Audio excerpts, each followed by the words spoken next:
और अगली बड़ी खबर का रुख करेंगे राजधानी रायपुर से। 12वें हिंदी प्रश्न पत्र लीक मामले पर एनएसयूआई का प्रदर्शन। छत्तीसगढ़ माध्यमिक शिक्षा मंडल कार्यालय का घेराव करेंगे। दोषियों पर सख्त कार्रवाई होगा। निष्पक्ष जांच की यहां पर मांग करेंगे। हेमंत पाल के नेतृत्व में बड़ी संख्या में छात्र छात्राएं प्रदर्शन में शामिल होंगे। दोपहर 1:30 बजे मंडल कार्यालय में विरोध प्रदर्शन होगा।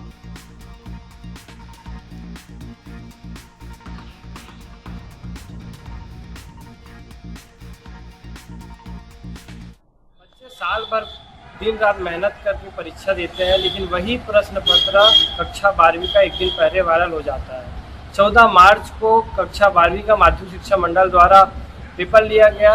वही पेपर एक दिन पहले व्हाट्सएप ग्रुप में वायरल हो जाता है और same to same as it is दूसरे दिन 14 मार्च को वो पेपर हिंदी के सेट बी में सेम टू सेम आता है। ये माध्यमिक शिक्षा मंडल की जो सुरक्षा है वो कैसे नाकाम हो चुकी है कि आज छत्तीसगढ़ में प्रश्न पत्र जैसे लीक के मामले सामने आ रहे हैं। इसका एनएसयूआई कड़ा विरोध करता है। कल हम माध्यमिक शिक्षा मंडल का घेराव करेंगे और ऐसे जो भ्रष्ट अधिकारी है और जो ऐसे संलिप्त जितने भी लोग हैं उस पर कार्रवाई करने की मांग करेंगे। तो दोषियों पर सख्त कार्रवाई और निष्पक्ष जांच की मांग यहां पर एनएसयूआई जो है कर रहे हैं। हेमंत पाल के नेतृत्व में बड़ी संख्या में छात्र छात्राएं प्रदर्शन में शामिल होंगे। दोपहर 1:30 बजे मंडल कार्यालय में विरोध प्रदर्शन होगा। दरअसल 12वीं हिंदी प्रश्न पत्र लीक मामले को लेकर एनएसयूआई जो है विरोध प्रदर्शन करने की तैयारी में है। छत्तीसगढ़ माध्यमिक शिक्षा मंडल कार्यालय का घेराव करने की तैयारी में है और इस दौरान जो है दोषियों पर सख्त कार्रवाई की मांग कर रहे हैं एनएसयूआई। 12वीं हिंदी प्रश्न पत्र लीक मामले पर एनएसयूआई प्रदर्शन करने वाले हैं। और चलिए इस पर ज्यादा जानकारी के साथ सहयोगी इम्तियाज हमारे साथ लगातार बने हुए हैं। इम्तियाज, 12वीं के हिंदी प्रश्न पत्र लीक मामले को लेकर एनएसयूआई जो है प्रदर्शन करने की तैयारी में है। देखिए, बिल्कुल जिस तरीके से एक कथित तौर पर एक पेपर वायरल होता है जिसको लेकर एनएसयूआई के जो कार्यकर्ता हैं वो प्रदर्शन करेंगे और ये बताया जा रहा है कि 12वीं के सेट बी का प्रश्न पत्र है जो हिंदी का है, जो एक दिन पहले वो सोशल मीडिया पर वायरल होता है और उसके बाद जब परीक्षा होती है तो उस परीक्षा में सेम जो है वही प्रश्न पूछे जाते हैं। इसको लेकर कहीं ना कहीं आज जो है एनएसयूआई के जो छात्र हैं, जो कार्यकर्ता हैं, वो आज प्रदर्शन करेंगे और 1:30 बजे माध्यमिक शिक्षा मंडल का घेराव करने वाले हैं। और जिस तरीके से लापरवाही बरती गई है, जिस तरीके से सुरक्षा में चूक हुई, क्योंकि 12वीं का एग्जाम कहीं ना कहीं जिस तरीके से देखा जाता है कि एक जो बोर्ड का परीक्षा होता है वो काफी इसमें सुरक्षा होती है, चाहे एग्जाम सेंटर को लेकर हो, परीक्षा पत्र को लेकर हो।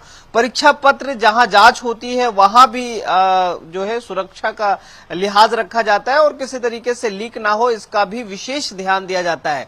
लेकिन ऐसे में अगर परीक्षा पेपर लीक हो रहा है तो ये घोर लापरवाही है और माध्यमिक शिक्षा मंडल के सुरक्षा व्यवस्था और गोपनीयता पर भी सवाल उठ रहे हैं।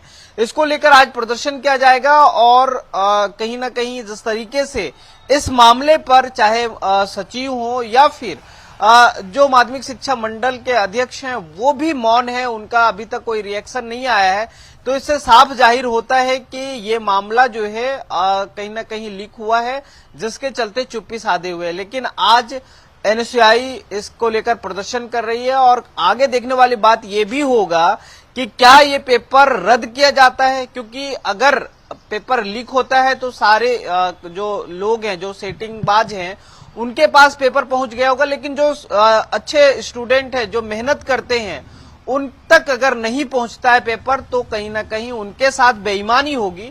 इसको लेकर जो है आज हक की मांग को लेकर और तमाम चीजें जो सुरक्षा व्यवस्था पर सवाल उठ रहे हैं, इन सभी चीजों को लेकर आज एनएसयूआई प्रदर्शन करेंगे और हल्ला बोल प्रदर्शन होगा और पेपर वापसी करने के यानी कि रद्द करने का भी मांग जो है वो लोग रख रहे हैं। बिल्कुल इम्तियाज, निष्पक्ष जांच और जिम्मेदार लोगों पर कार्रवाई की यहां पर जो है एनएसयूआई मांग करेंगे। कहीं ना कहीं एक बड़ी लापरवाही, एक बड़ी चूक हुई है कि 12वीं के हिंदी प्रश्न पत्र लीक हुए और इस मामले को लेकर एनएसयूआई जो है हल्ला बोल करने वाली है। शुक्रिया इम्तियाज तमाम जानकारी जुड़ने के लिए।